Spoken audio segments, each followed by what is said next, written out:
Bitcoin just hit $750. My British pound is dropping in value, going in the toilet.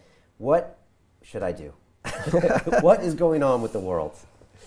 Well, what's going on with the world is that the system of central banking is now experiencing a worldwide crisis that's completely unprecedented. It's never happened before. You have, I think, about $25 trillion of bonds that are now negative yield, several interest rates that are negative, and dozens of central banks around the world, currency crisis after currency crisis. Right, and negative interest rates, for people that don't know, means that you give them money. To hold your money. To hold your money. So you pay them interest to hold your money. Yes. The opposite of anything we've known in the last few hundred years, or ever, really. Yes. In fact, orthodox economics used to say that negative interest rates are impossible and you shouldn't even approach the zero bound for very long. And yet now you have more than 20 central banks at the zero bound, some in negative interest rates. You know, I sometimes start my talks and I say, I'm going to talk to you about a radical monetary experiment. And everybody thinks I'm going to talk about Bitcoin. And I say the radical monetary experiment is that more than 20 central banks have their interest rates at negative. This has never happened before. And they're stuck. They have no way out. So, you know, it's a really interesting space, because the whole thing about currency is that you don't need to know how it works unless it stops working. And when it stops working, everybody needs to know how it works, because your wealth, the future of your children, everything now depends on that. And so country after country after country, people are learning the hard lesson that currency doesn't matter until it does. Right. Because it's not working anymore. And you were just in Buenos Aires. Obviously, Argentina has a long history of sometimes its currency not working. Right. Brazil is having a bit of a problem now. Of course, you know, the government going through an impeachment. And I heard you also mention, you know, Britain and Brexit and the pound along those in that same sentence when you were talking to Rogan, and it shocked me. And then I realized, wait a second, our currency is down, you know, 20% on the year, which for a G7 country is shocking. Yes, although it's not representing the same problems that you see in places like Brazil or Argentina, or now also Venezuela, Zimbabwe again. These places are suffering in many cases from hyperinflation, and they're suffering from an overabundance of debt where it gets to the point where the interest rate payments on the debt are overwhelming for the budget of the country. Sure. So it's not just about repaying the debt. You can't even make payments in the interest. It's like when your credit cards snowball, where the minimum payment on your credit cards is now so big that you're using a credit card to pay the minimum payments on the other credit cards, and that's the last spiral, right? Right. Britain isn't really in that place. I think it's more of a short-term shock because of the unexpected outcome of the Brexit vote. And uncertainty about how the rules will work once Britain is no longer part of the European Union. So, right. But it makes people who normally wouldn't even bother understanding what a currency is all about. It's the pound. It's always been there. It's always roughly 1.5 to the dollar, you know. But now, when they now go try to buy things, or they're wondering why property values are going down or these things are happening, now they have to look at a hard look in the mirror and start asking themselves, like, what is a currency? Right. And then what is Bitcoin, and what are some of these other options? Right. And, you know, it's as I said, it's a short-term shock of confidence, not a long-term and almost permanent loss in confidence, which is very hard to recover from. Once the people no longer believe that the currency will have value tomorrow because it hasn't, or it's collapsed in the past, reestablishing that trust is very, very difficult. And you see that in places where that cycle has broken again and again and again. Zimbabwe just started printing its own currency again. For the last 7 years or 8 years, they haven't had their own currency. They trade in foreign currencies because their own collapsed so dramatically.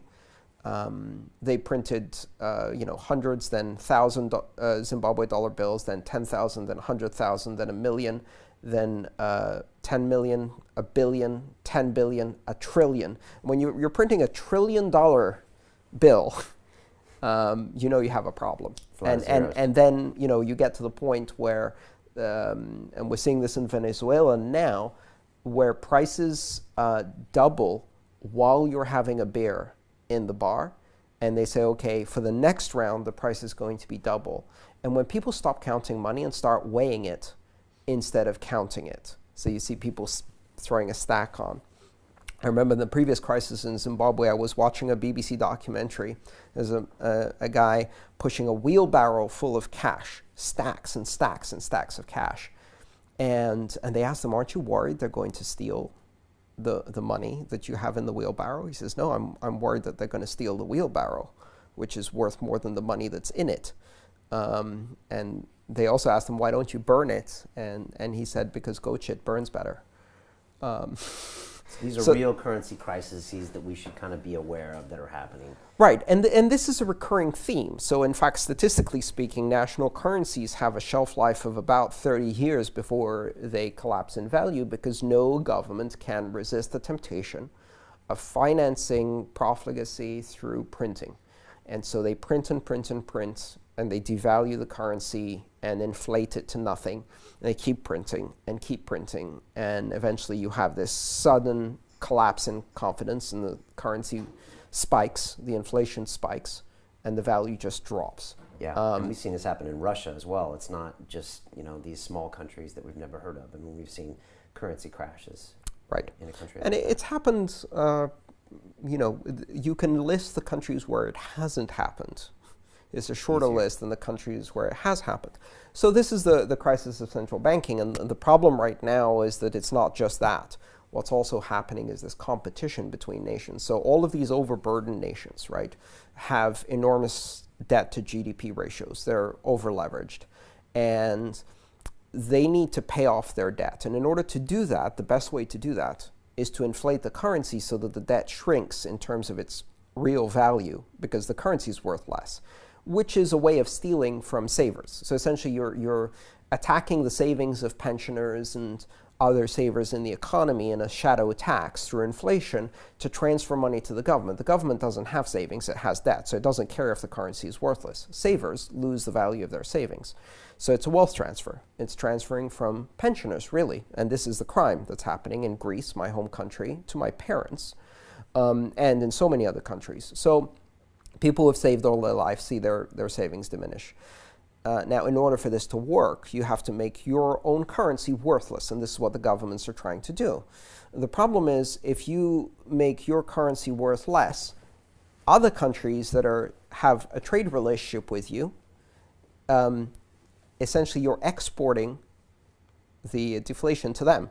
And so they go, oh dear, that's not good for us. Let's make our currency worth less than the other countries. So they start inflating it down. And then you get into this race to the bottom, right? So dollar, yuan, dollar, yuan, dollar, yuan.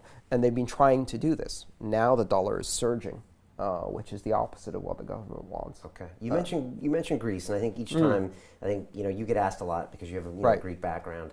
What is the situation there as far as their currency, and where do you see ideas where a cryptocurrency might help or not help in a country like that?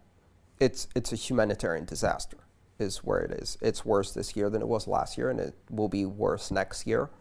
And it hasn't been solved. It hasn't, 98% of the money that was sent to Greece turned around immediately and went to fund Deutsche Bank and the French banks. So the bailout for Greece was really a bailout for the German and French banks because they could not be allowed to fail. And the situation in Greece is dire, and it's continuing to be dire. There's a lost generation, 18 to 24-year-olds who face 60 to 75% unemployment. Their generation is doomed, really. They have no prospects. And the only thing they can do is leave. So this situation is just getting worse and worse and worse. And this has never happened in peacetime in a European country before, this level of crisis. And the rest of Europe doesn't care. Wow, it's going to be really fascinating to see how that plays out and how it reverberates across Europe. Before we get down in the nitty-gritty, because you and I always go down the rabbit hole a bit, can we start off with the people that are tuning in that just don't know much at all about Bitcoin? Yeah. Or all they know are kind of the seedy stories that sometimes gets bounced around on the internet, and they don't really understand what it is, whether it's old Silk Road stories from years ago, or this or this or that. For people that maybe are hearing this for the first time, how do you explain Bitcoin? So Bitcoin is a currency that exists on the internet, that is created on the internet, that really serves the needs of the internet generation. It does not belong to any government. It's not controlled by any bank. Bitcoin isn't a company or product or a service. It's an internet protocol. It's a method of communication, just like we say the web or email, and that doesn't belong to anyone. It's a shared common public good on the internet. Bitcoin is a digital currency and payment system that is a shared good, and it is controlled collectively by the participants in the network. And creating a currency that does not belong to a nation seems weird at first. But then again, we used to have airlines that only existed for one nation and had the flag on the tail, right? Flag carriers, they called them. And phone companies that were monopolies in one nation and had the flag on them. And now that seems absurd. And I think within 20 years, the idea of national currencies as the only option will seem absurd. What Bitcoin is a completely global and open system of money that anyone can participate in without asking permission, without registering for an account or showing ID. All they need to do is download an app. Just like if you want to participate on the web, all you need to do is download a browser. If you want to participate in Bitcoin, all you need to do is download the Bitcoin wallet. And the moment you do so without registering with anyone or creating an account, you can send and receive Bitcoin. And why would you send or receive Bitcoin? Well, for many people who live in Western advanced nations who have debit cards and tap to pay, and it's not really necessary. But in a broader sense, we live in a world that is very fragmented, where money faces borders, very hard borders, strict lines of demarcation between countries and currencies.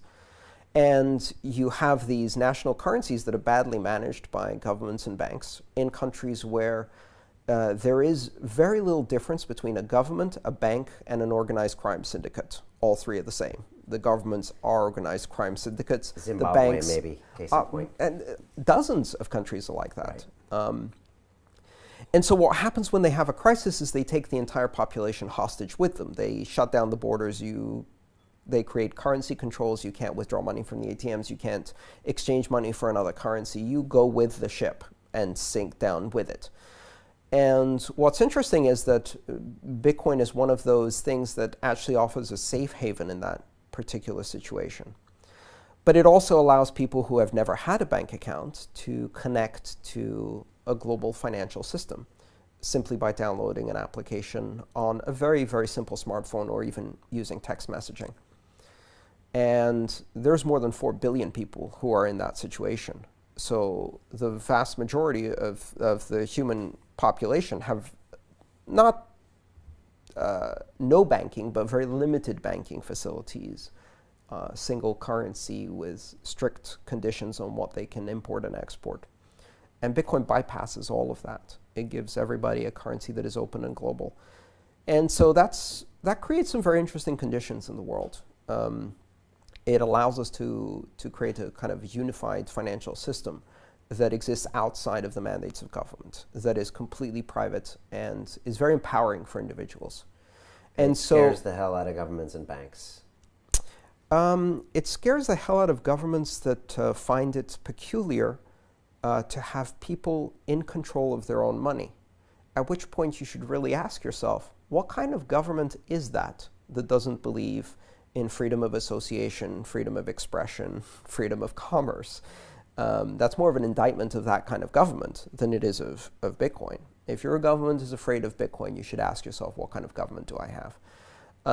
Most liberal governments are not afraid of Bitcoin. They see it as an opportunity for growth and jobs, and they call the industry fintech, the cornerstone of technology. And in fact, they should see it that way. Fintech, yeah. This is one of the things that can compete with banks. And banks really need competition, right? They're way too comfortable with their power and established systems, right? So we're in probably the global financial center for banking, second or maybe the same as New York City, but we have a lot of international currency trades here in London. Yes. We're pretty much in the center of fintech because we're in Shoreditch, which is where technology always started here because of the cheap rents. So I've interviewed countless fintech CEOs in here that are trying to disrupt the pension market, I've had TransferWise in here, their CEOs, trying to disrupt currency exchanges in banks by going peer-to-peer. But the funny thing is that a lot of them stay away from Bitcoin. Yes.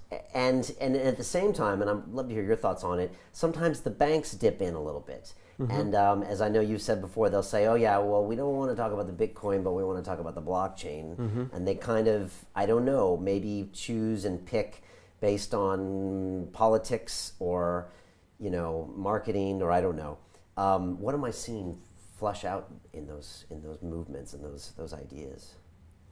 Well, I think it's important to realize that because Bitcoin is not owned or controlled by anyone, it's not very appealing necessarily to companies that want to carve out a niche in the market and control it. They have to take a much bigger leap of faith. It's a decentralized, very disruptive technology that flies in the face of every regulatory system that exists. And so at the moment, that's a bit outside of the comfort level of most businesses, which is fine by me, because to the audience that I think we should care about, which is the vast unbanked in the world, the people who suffer under hyperinflated currencies, optimizing the shopping experience or the yields on their pensions is the least of their concerns. Right. I mean, I live in the Western world, so now I have all these choices when it comes to banking, things I can invest in, services. And so for me, Bitcoin isn't as necessary as some of these other 4 billion people that might not be able to even hold a currency that doesn't inflate by hundreds of % overnight. Absolutely. And you have the freedom to trade in any currency you want, to trade on any stock exchange in the world you want, and you can do that any time of the day or night you want. And your government is not confiscating your bank accounts, is not setting limits on your ATM withdrawals. But, that may change. It wouldn't be completely out of the realm of possibility that you have a currency crisis even in the UK. We don't know. Yeah, we don't know. And it's interesting because as an American citizen here, I have some dollar balances and no one wants to touch them here. Yes. Because of how hardcore the US tax system is and the IRS when it comes to cracking down on world citizens. So it doesn't even matter that I've filed my taxes every year since I was 12 years old, is that they don't even want to touch it. They're like, American dollars? No thanks. So I'm actually discriminated based on my currency and my citizenship over here. Now, it's a small version of it, but it's a small example that these currencies aren't as fungible as you think they are, Right. So there's two aspects to a currency. There is markets, and then there's politics. And the problem with national currencies is when politics overrides markets. And that's what you're experiencing in a small way is geopolitical considerations overriding market realities. And when that happens, usually that's reflected in the price of the currency. It's reflected in the flexibility and liquidity the currency has. And so one of the interesting things about Bitcoin is that it is completely neutral to geopolitics. It doesn't care. It does not. It's not owned by a nation. And so it has none of the considerations of geopolitics. That becomes more and more important the more geopolitics start affecting markets, right? So if you have, a resurgence of the Cold War, if you have a currency crisis within an economic area like the euro, then having a safe haven, having an exit opportunity is important. It's also important to realize that Bitcoin isn't intended to or designed to, or even I think anybody who's in Bitcoin thinks this will happen. It's not intended to replace national currencies. It's intended to break monopolies. It gives people the option, and it's a completely voluntary system. It gives people the option to have an alternative. So I think of it a bit like exchanging money as a tourist, right? So if you're living in Britain and you want to visit France, you go to France and you change some of your pounds into euros. Great. If you do that often, maybe you keep some of the euros between trips so you can have them for next time when you arrive at the airport. And if you go live in France for a while, maybe you start earning euros directly and you don't exchange as much. Well, I visit the internet as a tourist. So on the internet, I exchange my dollars into Bitcoin because that's the currency I can use to do online shopping in many ways on the internet very effectively, very securely, very fast. So to me, when I visit the internet, the currency of the internet is Bitcoin. Now, after a while, I moved to the internet.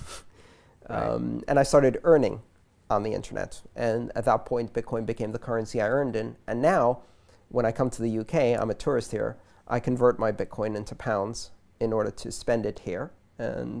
But I'm still earning in Bitcoin. So if you think of the internet as a foreign country, where some of us are permanent residents, right? Then you start understanding how Bitcoin can be a currency of choice for an internet generation. Okay. And you try to invoice people in Bitcoin. You try to get paid in Bitcoin. And when you can, you try to spend in Bitcoin.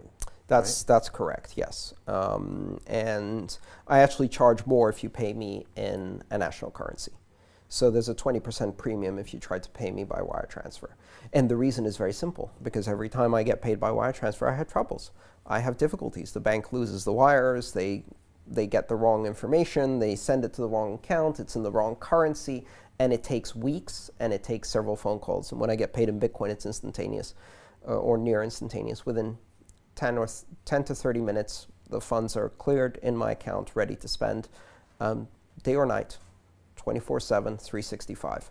Right. And that's astonishing, the fact that I can invoice someone and it can be the middle of the night on Saturday there and they can pay me in 15 minutes, done. So because of that experience, I started charging a premium. At first I said 10%, and they found it easier to pay me the extra 10% instead of paying me in Bitcoin. So I'm like, that won't do, so I raised it. And now sometimes it motivates some of my clients to do the hard work to figure out how to get Bitcoin and pay me that way. It's a great way to encourage them to do that as well. So I was at a fintech event about 6 months ago here in London, and I was interviewing Peter Smith, the CEO of blockchain, on the stage. Yes. And I know you guys have shared a stage I know before. Peter. Yeah, a few times. And he says that he made a statement of, my mom is never going to use Bitcoin. And I was wondering if you agree with something like that, or do you think we should educate our moms and these people that are obviously not the 4 billion people you're talking about, but some of these other people in these G7 countries, what it is? Do you think, I guess I'm asking you, is my mom ever going to use Bitcoin? Well, I have an interesting perspective on that. My mom is using Bitcoin. My mom is using Bitcoin to save her pension from the rapacious appetite of an out-of-control Greek government that tried to confiscate 20% of her deposits. And I spent a year begging her to move her money out of the Greek banks because I predicted they were going to collapse. And she did. And I helped her put it into Bitcoin. And then shortly after that, they put currency controls, withdrawal controls, provenance checks, super taxes, extra taxes, emergency taxes, and started taking haircuts off the tops of people's bank accounts. They'll say, you know, if you're really rich, if you have more than 50,000 euros, we'll take a haircut. Well, my mom has her retirement in cash because the only retirement she has is from selling her parents' property. And if she hadn't taken it out, she would have lost 20% of her retirement. At an age where she's disabled, she can no longer go back into the workforce. She no longer has the ability to, especially given the workforce situation in Greece. What are you going to do to that person? What are you going to say to that person? Live 20% less, ma'am, because the Greek government needs to bail out Deutsche Bank. No. So my mom does use Bitcoin because she has to. And so that's the difference in perspective between, I'm really glad that Peter's mom lives in a country where she has the luxury to not need Bitcoin, because there are billions of people out there who do not have that luxury. And they're really the people I think we're paying attention to in the Bitcoin space. You mentioned Deutsche Bank. When we see a lot of these used to be global banks, you know, I mean, when I was in banking, Deutsche Bank was, you know, the creme de la creme, you know, one of the highest credit rating banks, one of the biggest institutions, the JP Morgan of Europe, really. When you see these scandals keep hitting these banks, you know, the HSBCs, we've seen it all before. What do you make of all that? You know, banking changed especially after the 70s, right? It turned into this casino game. Wolf of Wall Street, Gordon Gekko, look at the movies that have come out about that, which give the common man an understanding of what's happening in banking. I worked within banks for many years as a consultant, so I saw it firsthand. Arrogance, narcissism, sociopathy, complete disregard for the rules, complete disregard for common decency. It's not just a matter of being corrupt. It's a matter of being so corrupt that you are willing to sell your own customers junk that you know is junk while shorting that junk through the other trading desk and rig the interest rates and rig the precious metals and rig the markets one after the other. And why? Because they know they will get away with just slap on the wrist and a fine.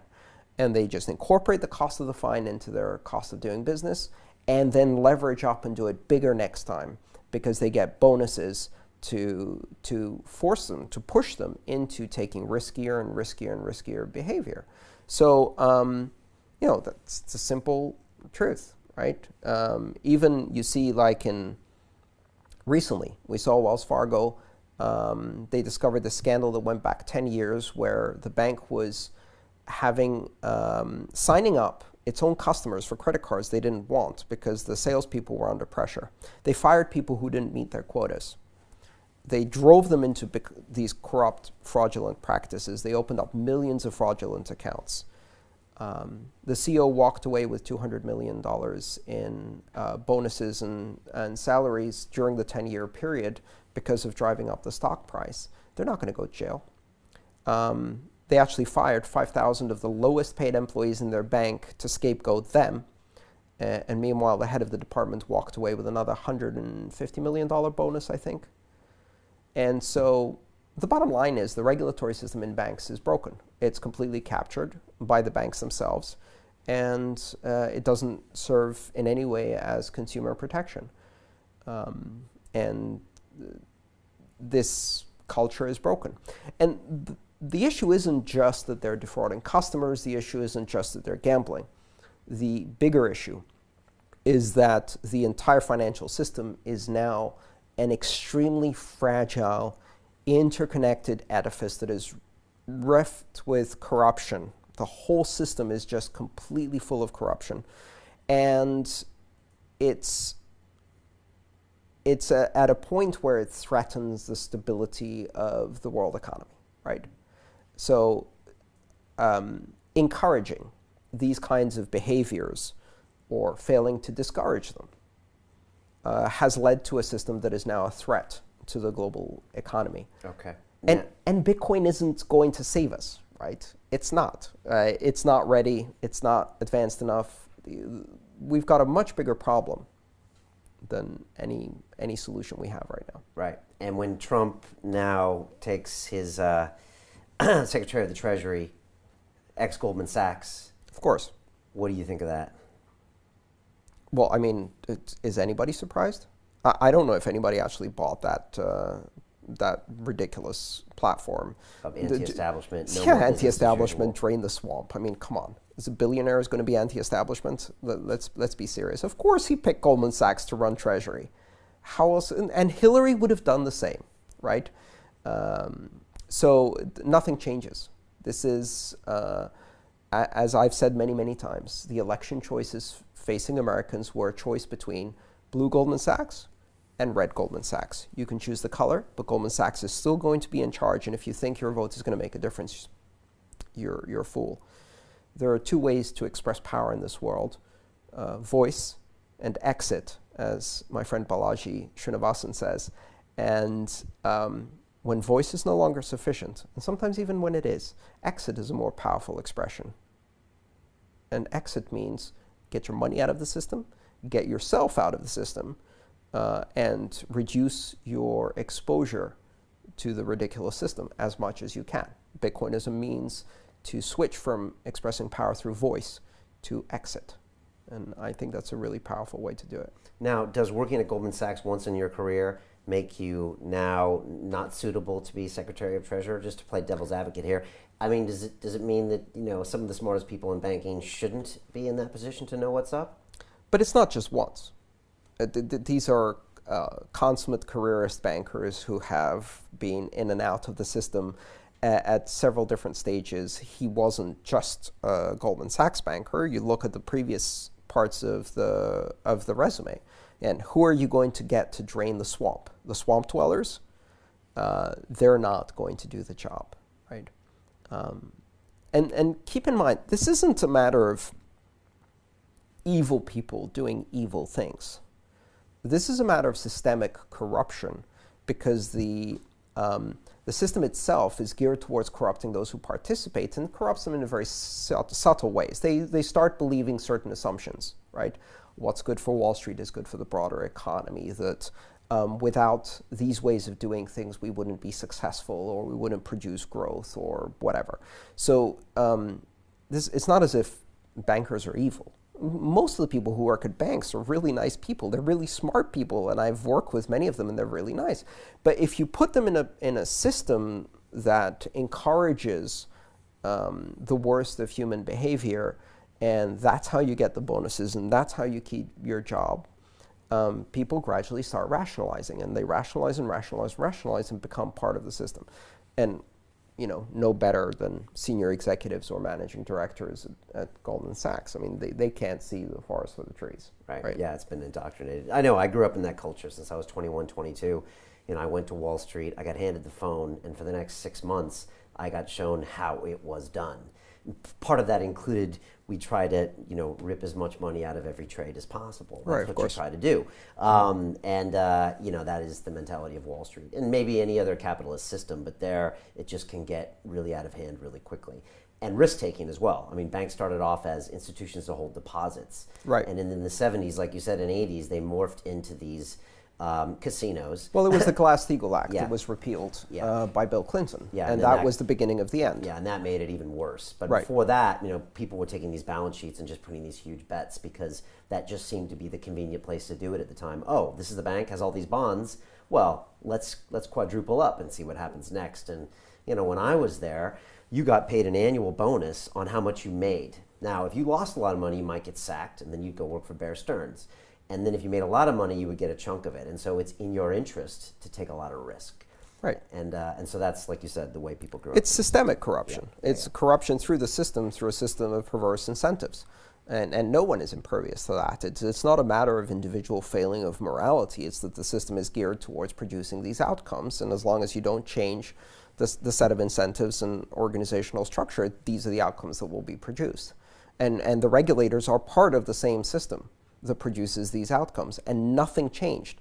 The Great Depression of 2008 is still ongoing, and if you want to check with the new Secretary of the Treasury, the first question they should ask them is, how's the economy going?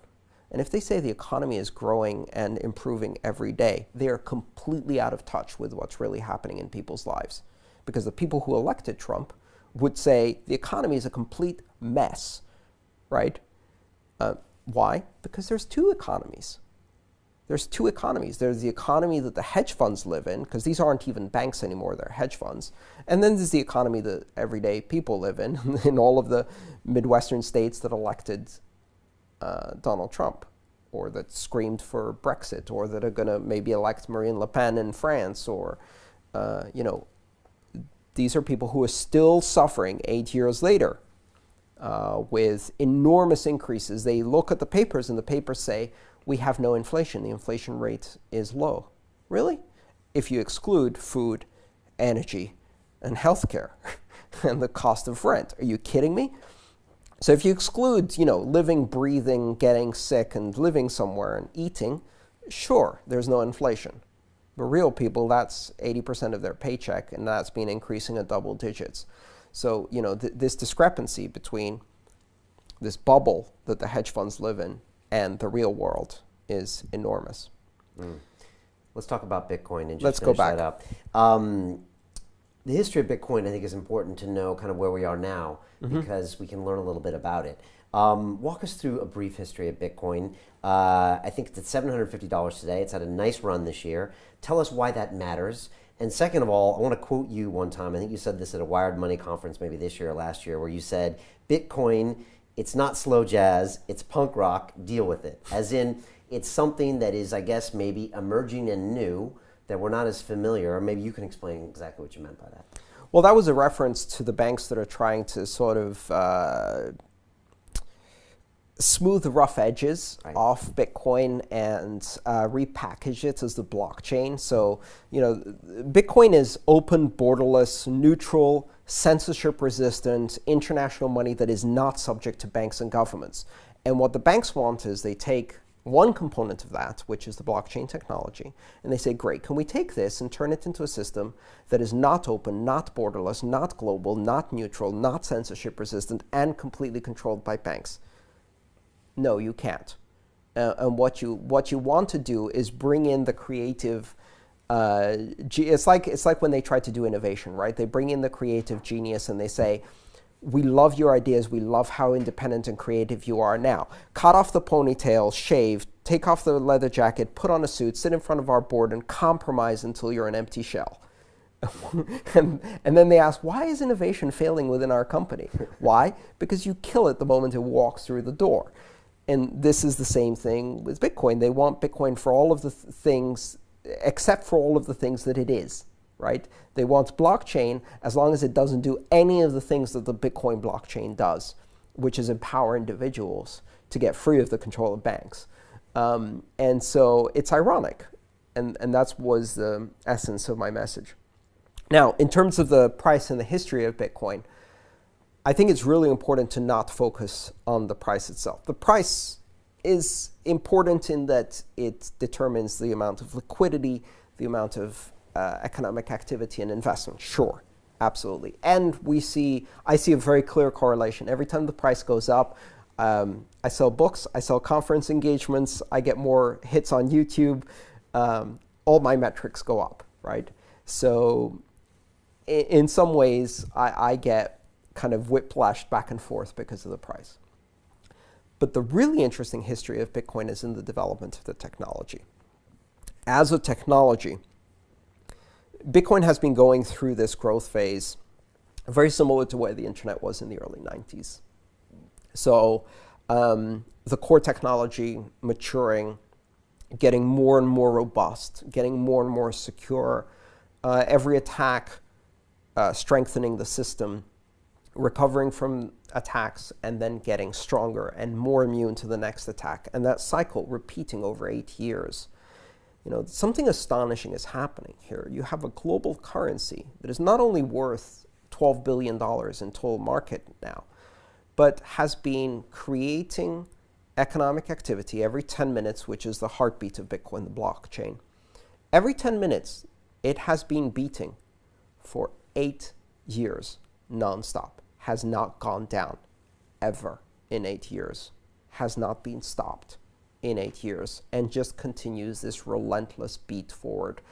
At the same time, the technology itself is evolving so fast. There was recently a developer conference in Milan, and the number of just groundbreaking, disruptive, revolutionary ideas that were presented for the first time. These won't actually reach the end users of Bitcoin for about 2 years. We're now seeing the things that were invented in 2014 are just now hitting the market. Okay. And the new stuff is impressive. And it's every 3 months I am just blown away by some idea that is completely out of this world. Now we're seeing some of the scalability, the early scalability issues being addressed. So if you think of Bitcoin as a network technology, right? It's in a process of permanently failing to scale, just like the internet. So the internet was not quite fast enough to do everybody's email, and then it was. And as soon as it was, people started sending attachments to each other, and then it was like, oh, groaning under the pressure. It can't do all of the attachments, then it can, so people start doing phone calls over the internet, and then it starts groaning again. And this process of constantly failing, because as soon as there's more capacity, people say, oh, wow, hey, now we can do HD video. We couldn't do HD video before. Now we can do 3D video. Now we can do 3D HD holographic video, whatever. There's always a new application. And so the applications always expand to fill the available capacity.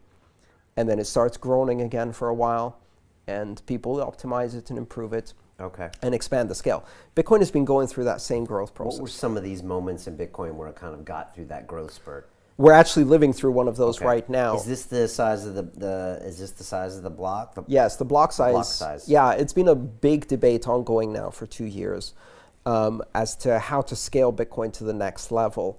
And during that debate, what has come out is this burst of innovation, and some of the solutions are really astonishing. For people that don't understand that concept of the block size, can you explain it? Well, this is just a matter of how much capacity there is for transactions within the core network itself, right?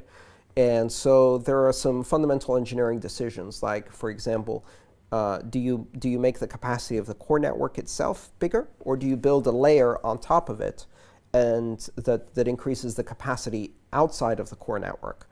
Or do you do both? And so we're now in the process of seeing what happens when you do both. There's a second layer technology called the Lightning Network, which is fascinating, which can expand the scale of the underlying system by a factor of about 1,000 or more just in its first iteration. And then we're also seeing the underlying network being expanded by a factor of 2. And both of those technologies are being deployed right now. I think we're going to, and of course, this is not something you can solve permanently, right? As soon as you solve it and create more capacity, the range of applications that you can do with this platform expands, and then you've got a problem again. Right, much like the emergence of the internet, as you were explaining. So the trick is to fail, but fail gracefully over a period of 25 years, and then you win. Which is what we managed to do so far with Bitcoin. And with the internet, yeah. Right. It's the same process. And now over 8 years, and now some of the solutions that are coming out are just astonishing. Okay. Who is Satoshi Nakamoto, and does it even matter? It does not matter. We have no idea. So Satoshi Nakamoto is the pseudonym used by the inventor of Bitcoin. It's important for people who don't understand Bitcoin to grasp this basic concept, which is that Satoshi Nakamoto doesn't control Bitcoin. Nobody does. What they invented is a method of coordinating computers around the world that is based on mathematics. And that is open source, which means that the code that runs the system is visible to all and is collaboratively developed. And so everyone can inspect the code and understand how it works. And there's no hidden lever, there's no secret button, there's no man behind the curtain or woman behind the curtain. The system just is. It's a system of mathematics. And so the analogy I often use is our life depends on Euclidean geometry, right? We have no idea who Euclid is. We have no idea if Euclid really was one person or if it was a collaboration between a couple of schools of philosophy or a couple of mathematicians. There's no historical record to know if Euclid was a man, a woman, or a group of people, or if he was a good guy or an asshole. And Euclidean geometry works regardless, right? And so Bitcoin works regardless of who Satoshi Nakamoto is, or if Satoshi Nakamoto is a man, a woman, a group of people, a good person or a bad person. It does not matter. Okay. Bitcoin, should we be talking about Bitcoin, or should we also be talking about other cryptocurrencies? I think last time you were here, there were other things in the mix. There were Dogecoin and these other ones. Also, there was the whole Ethereum incident that happened. Can you just talk on that? And is Bitcoin really the gold standard? Should we put all of our weight behind that and really get that in the public domain before we start worrying about other cryptocurrencies? I think it's a mistake to look at cryptocurrencies as a zero-sum game where one has to dominate over the others. And I think that kind of reflects the attitude we have with national currencies, where it is a zero-sum game and they compete on that level. Cryptocurrencies evolve in multiple directions, and some of them specialize for some functions and some of them specialize for other functions. And when they specialize in one area, they automatically despecialize in another. That's part of the trade-offs. So in my opinion, Ethereum and Bitcoin, Ethereum is another system, specializes in doing very flexible smart contracts, which are used to establish a sort of digital form of law or complex financial instruments that are executable on the blockchain. By doing that, though, it has a very different rate of development, a very different security model, and it has to make some trade-offs. So it's not that good at some of the things that Bitcoin is good at, and vice versa. I don't really see them as competitors. I'm writing a book about Bitcoin now, due out next year, called a book about Ethereum called Mastering Ethereum, to complement the Mastering Bitcoin book I did. I spend most of my time in Bitcoin. It is absolutely the most secure, robust, and largest system there. But it's not at the exclusion of other systems. There's a big ecosystem with hundreds and hundreds of alternatives based on sometimes the same recipe as Bitcoin, sometimes differentiated in different ways.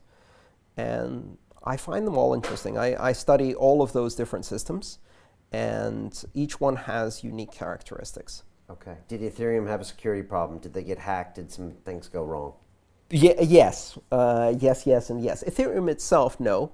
Some of the things running on top of Ethereum. So just like Bitcoin, it's not the Bitcoin that gets hacked, it's the ecosystem around it that gets hacked. In the case of Ethereum, it was a specific contract called the Decentralized Autonomous Organization, which was running on Ethereum. The DAO. That got funded a bit too exuberantly when the technology wasn't mature enough. And one of the things about these currencies is that their security problems come attached to a honeypot of money, right? And so, sometimes companies have security bounties. They'll say, we'll give someone $10,000 if they find a bug in our software, right, for competitions to encourage experimentation. Digital currencies are a bounty themselves, and so they encourage people to attack them. And as they get attacked, there may be some losses, but they get better at security. So the DAO created a slightly too large honeypot for the maturity of the system at the time, and it got attacked. And that caused kind of a wave of disruption in Ethereum that still persists to this day. And it's caused a number of adjustments to the software.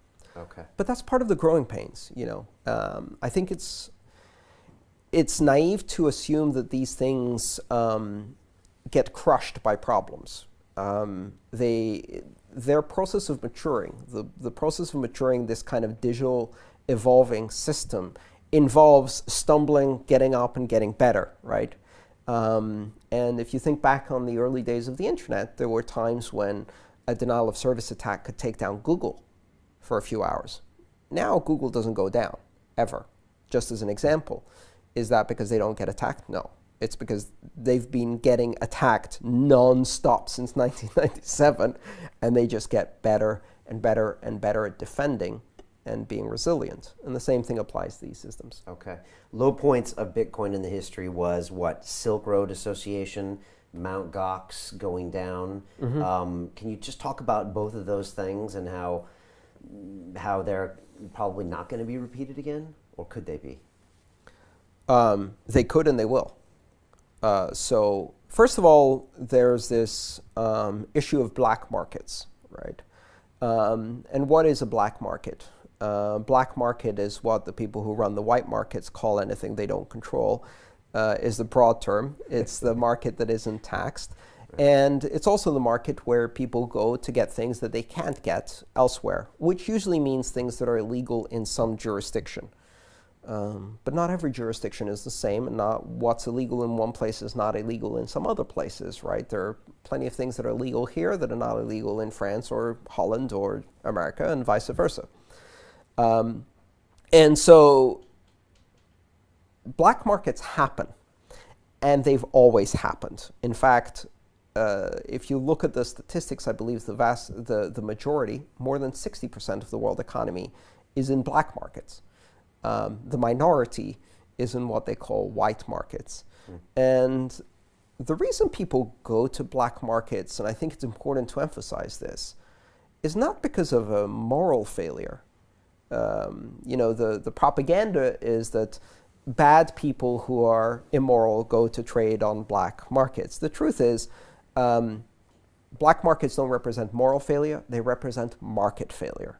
The reason people go to black markets, which are more expensive, more risky, and have both risk of loss and, in some cases, risk of violence, is because the white market has failed to serve their needs, whatever those needs are. And so if you take a step back and stop making a moral judgment and look at it objectively and say, why do black markets exist? Black markets exist because there is demand for something that the market is not supplying. And like the classic example was like Russia back in the day to buy dollars. Right. You know, this is maybe back in the 90s when it was really closed. You know, you're not a bad person for wanting to buy dollars, but it's obviously the market, the white market is not giving you that option when you're Right. there. So now you have to go somewhere else to do it where you get an off-market exchange rate and you deal. Right. Yeah. And what type of black market you have in your environment is a representation of how privileged you are in your white markets. So if the black market serves primarily for recreational luxury goods and, you know, to deal with the vices of society, that means you live in a society where most of your needs are met by secure, above surface markets, right? In Venezuela, the black market is for food, right? And that's because there is no market for food that's working. So again, I think it's important to take a step back and not make moral judgments. So why do people use black markets? Because white markets fail. Will there always be black markets? Of course. And Silk Road shut down, 20 others popped up in its place. And will people use Bitcoin to trade on black markets? Yes, of course they will. Why? Because it's a very good form of money. It's a very effective form of money. And people use technology to commit crimes. They use the internet to commit crimes. They use telephones to commit crimes. The first automobiles were driven by gangsters running away from banks. The first shoes were probably worn by someone who clubbed someone else over the head and stole their stuff and needed to run away fast. Criminals use technology because they operate at the highest rate of risk and profit. And so their ability to leverage competitive edge through technology gives them the best return, right? And so they're early adopters of technology, always have been, always will be.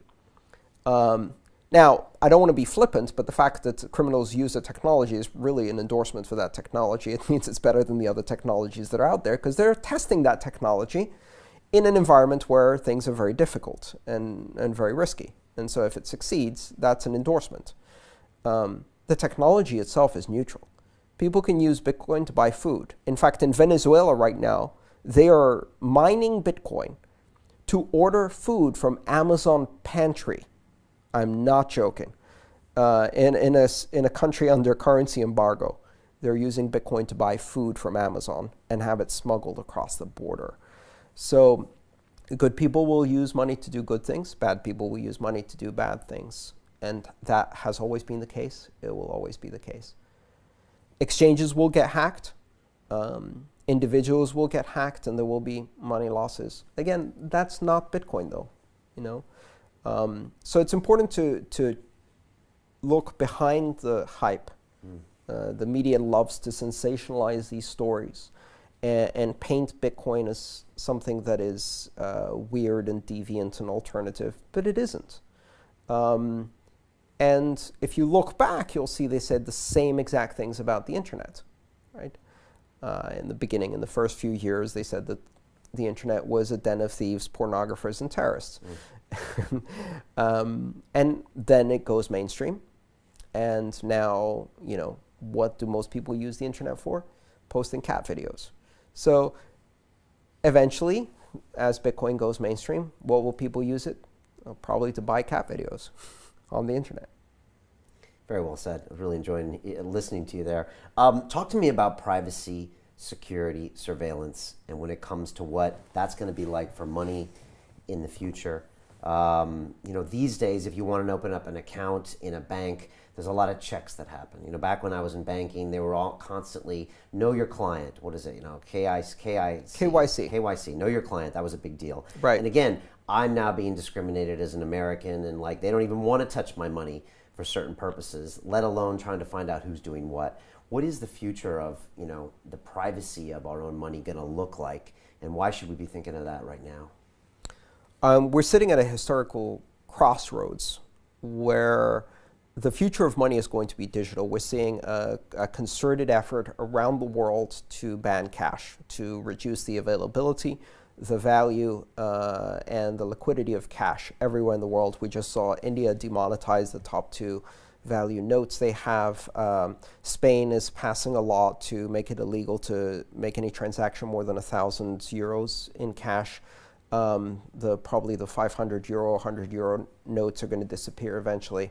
You're seeing this process of demonetization, of removing cash from the economy in order to funnel it all into banking systems that are under constant control and surveillance. This is a very dangerous future.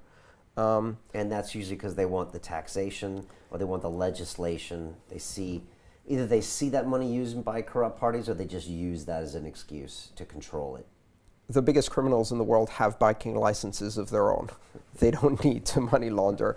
They own HSBC and that money launders for them. You know, the biggest money launderers in the world are the banks, obviously, because that's where the money is.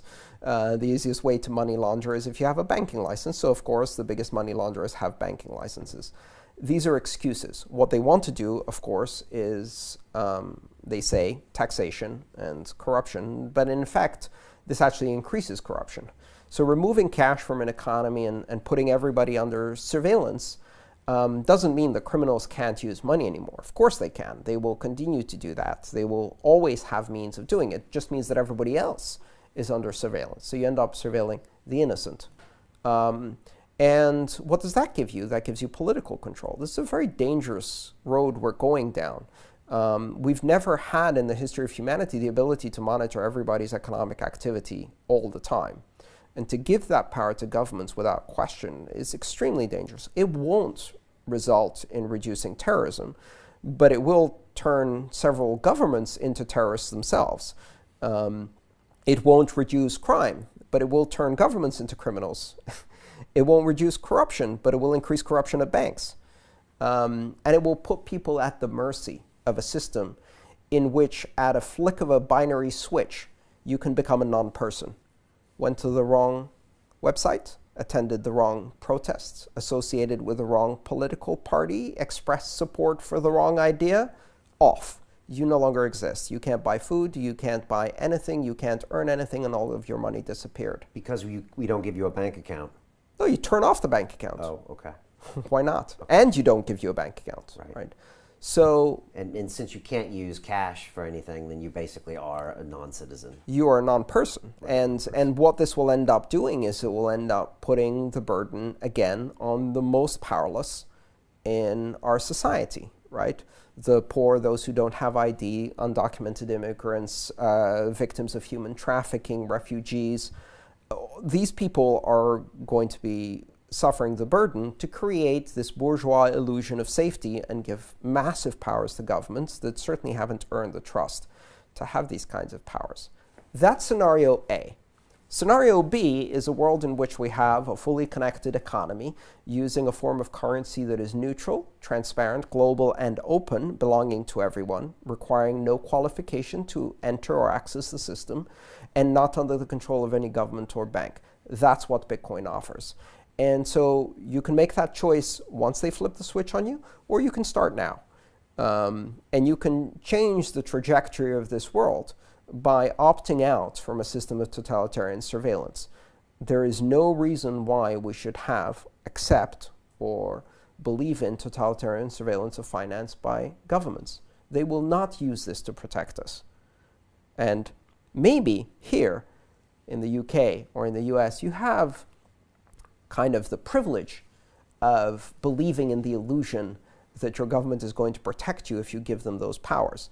The UK just handed the UK government the most draconian surveillance powers in the history of modern world with this Snoop's charter, right?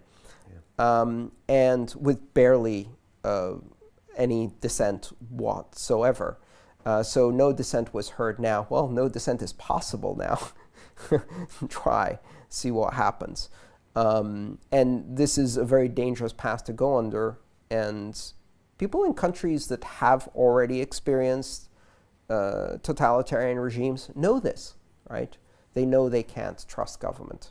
So they're a little more wary than some of the others. Absolutely. Okay. Absolutely. And you can never eradicate cash completely. What you can do is you can criminalize ordinary behavior. And if everybody's a criminal, then the power of government becomes absolute. If you can throw anyone into jail anytime you want, then government has enormous power. Everyone's a criminal. Now, let me play devil's advocate. If I'm a terrorist organization, for now, it's technically difficult for me to transfer massive amounts of cash. No, it's not. Okay. But it's harder with these rules in place right now. No, it's not. No. It's not harder. Okay. It's not harder at all. We have no evidence, practically speaking, that this really impedes the flow of money. Criminals can deal in large amounts of cash. They can transport oil. Most of the terrorist organizations are funded from oil that our allies pay for with billions of dollars in US dollars that we gave them. So it's a joke to say that terrorists are financed through money laundering associations with banks. The money laundering anti-money laundering rules don't stop terrorists from getting financing. That's ridiculous. Or drug dealers. Absolutely not. And eradicating cash isn't going to change that. They're simply going to shift into other forms of payment. And also, the door is now open. Digital currencies of all varieties, many far, far more anonymous and stealthy than Bitcoin, exist. And so... Stealthier than Bitcoin. Absolutely. Much, much stealthier than Bitcoin. Cryptocurrencies. Yeah, and Bitcoin isn't particularly stealthy. Okay. The point is... Because it's got the open blockchain that you can watch Right. large transactions going through. Yes. Criminals will have privacy. The question is whether the rest of us will. And so that is the thing. Criminals will use these systems. Criminals will bypass the rules. Criminals will bribe and corrupt officials, and they will bypass the rules. They will deal in gold or Rolexes or cars.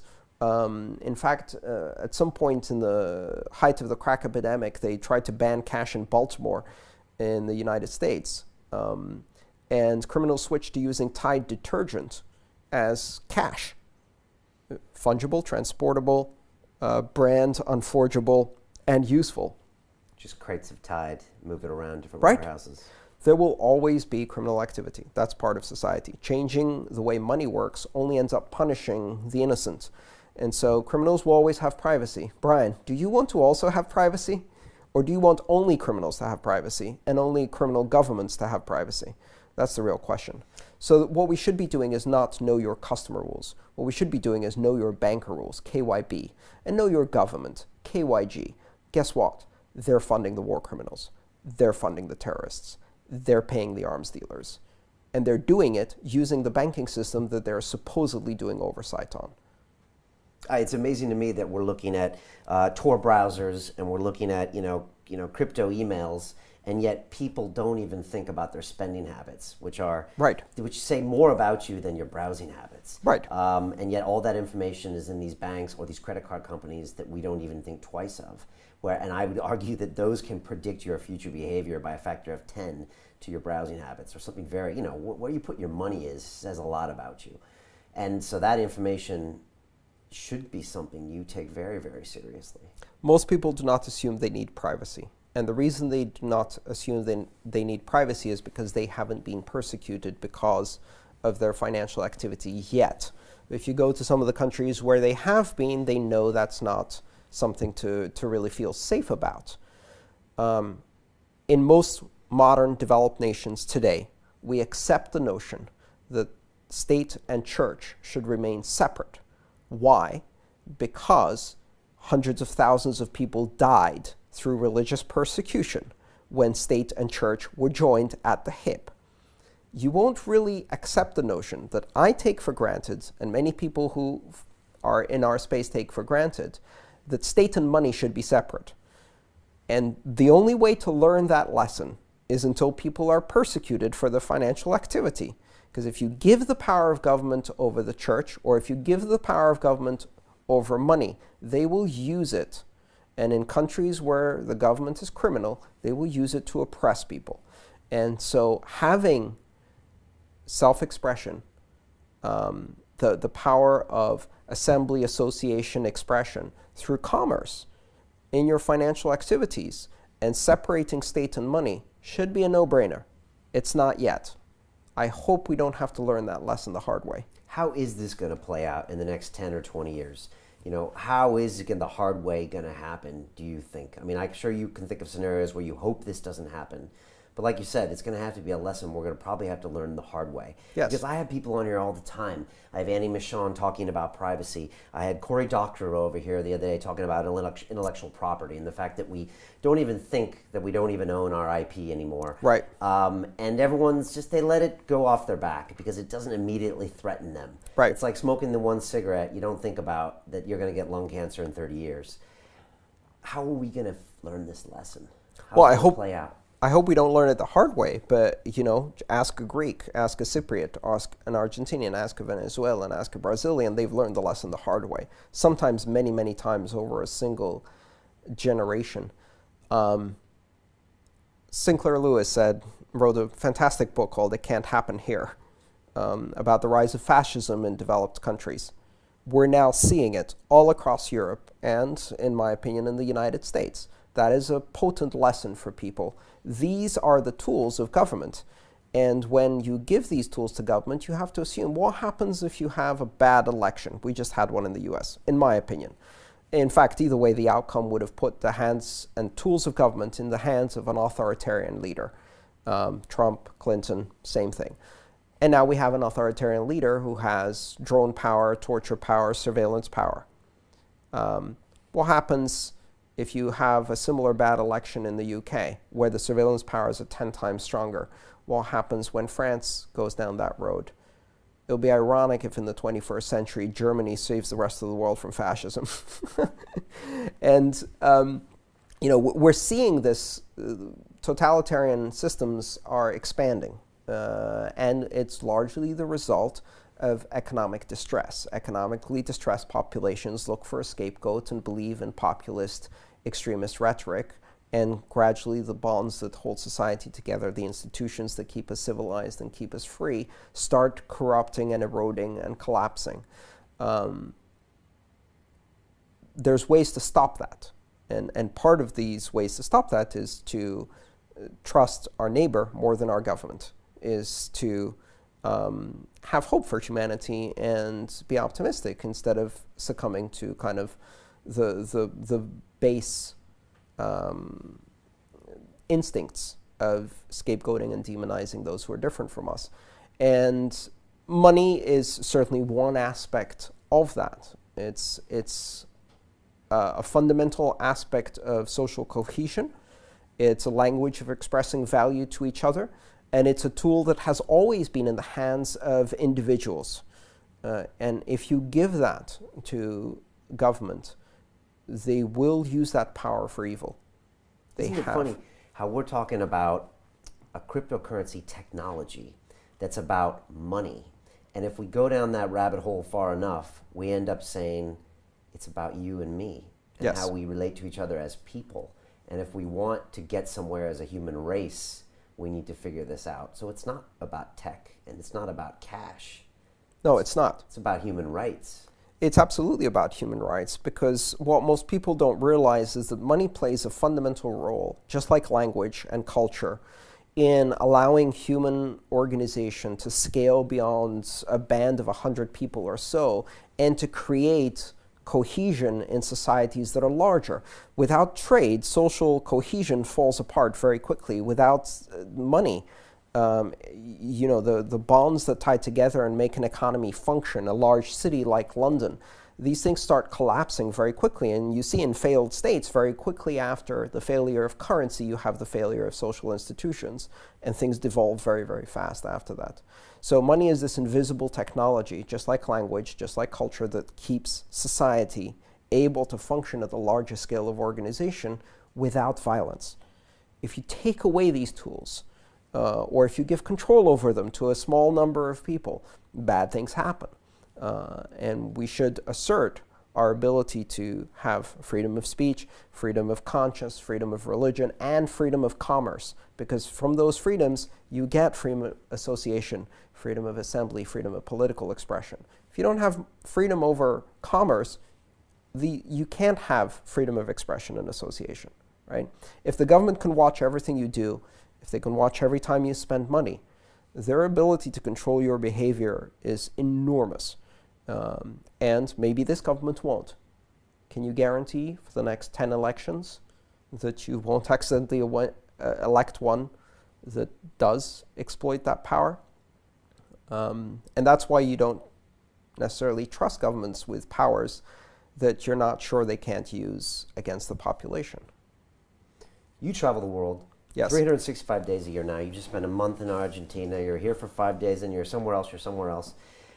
Your ears on the ground. You know, you're talking to all of these people in all these countries, you know, about Bitcoin, about cryptocurrencies. What do you see? What do you hear that I don't see? You know, that a lot of people in these urban cities listening to mainstream media, what do we not know about how people feel about taking control, you know, of their finances, of their privacy? And are you optimistic or are you not?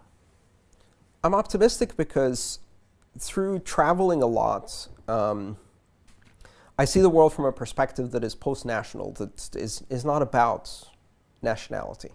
And to me, nationalism is one of the most corruptive, poisonous forces in this world. At a very fundamental level, when I go to different countries and I talk to different people, they speak different languages, they have different cultures, different religions, but they're all motivated by exactly the same things. They care about family, connection, their children, safety, financial security, the ability to offer education, shelter, clean water, food to their children and to their family, to support each other. They believe in community and connection with other people. These are universal values. And so, you know, the things we have in common, a desire for freedom, a desire for safety, are the same all around the world. And, you know, the more you travel, the more you see the world, the more you realize that those are the things that keep us united. We are one human culture. I've become even more anti-nationalist now that I travel a lot than I've ever been before. And you know, it's just a way of dividing us, really. Right, artificial lines that you can't see from space. That divide people for no other reason than to allow control, because they serve those who are in power to make them more powerful and more comfortable and more rich. But in the end, there's no difference between a Greek, a Turk, or a Syrian, or a Brit, right? And so, to me, these arbitrary divisions are toxic. I don't consider myself a citizen of any nation. I carry a passport, 3 actually, because I have to. But I don't pledge allegiance to any nation. I see myself as someone who is part of a human family, and there's a lot of people who believe that. But that's also privilege. That's also because I have safety and freedom of travel and financial security and the ability to do this, right? And it's when you lose those things that these divisions become sharper, right? When you lose your safety and your freedom and your financial security, then you start looking at your neighbor next door who looks different from you, or who speaks a different language or belongs to a different religion, suspiciously.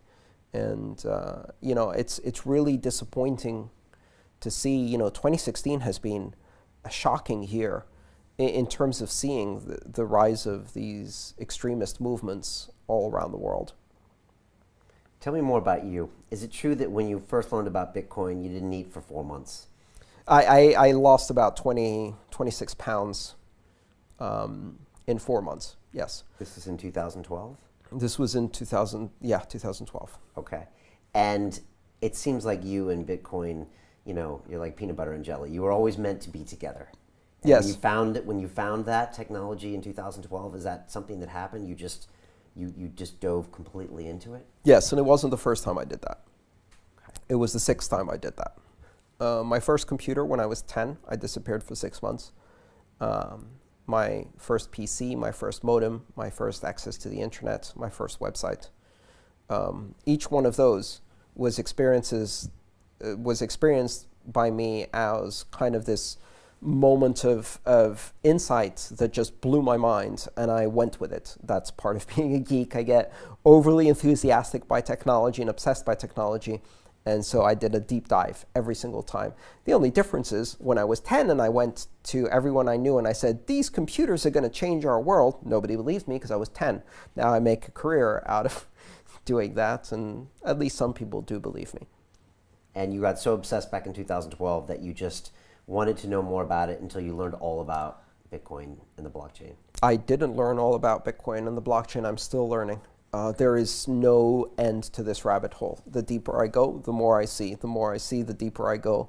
And I'm now in my 5th year, and I'm still learning. Every single day I learn something new. And you are a unique character in this space because, first of all, like I say, hands down, you are the best person to talk to about Bitcoin because you understand it, and as you know better than anyone else, you can relate it in real terms with real consequences to other people. Mm-hmm. You've just done it in the last hour. I know people are watching and they're like, oh, I get it. Finally, I get it. But you've made this choice to like almost live this life where you're traveling the world to just talk about this technology. Yes. And like I know in the past you had some commercial ventures, but you kind of, it seems, have pushed a lot of those to the side, and now you are this guy that is just out there to just talk to the world about what's happening here. It's an interesting existence, you have to admit. It's a wonderful existence. I am so blessed. I have the ability to do what I love, and people actually pay me to do it, and I am almost ashamed to call it a job because a job should be hard, and it's certainly exhausting at times, but I love every single minute about it. I get to do what I love, which I would do whether I get paid or not, and people still now, after the first 2 years, occasionally pay me. It's a wonderful existence, and I feel so lucky. I meet so many amazing people around the world. But you've got to realize that, you know, what I do is because I have skills in the area of communication, is by no means, you know, the most important thing in Bitcoin. I'm the explainer of Bitcoin. That's my role. That's the role I chose to have, is try to bring it to as many people as possible, which means that I have a very high profile. People know who I am through my videos and things like that, and they often mistake the fact that I am known to also meaning that I'm somehow important in Bitcoin. You are important. Yes, but I get to be the spokesperson, and I get to kind of bask under the light of publicity. But there are thousands of really, really hardworking, brilliant people in Bitcoin who nobody has ever heard of. I have, because I pay attention to what they do, who are truly brilliant, unselfish contributors who work often as volunteers without pay, and who build fantastical things. And I get to talk about their work. So don't mistake the fact that I talk about it with the fact that somebody else did that work, right? Okay, I'll give you that. But you're being very humble here. So let's not mistake the fact that you could take all of this knowledge and try to build a company and try to exploit all of that knowledge and try to make a lot of money on Bitcoin. And you've specifically made the choice not to.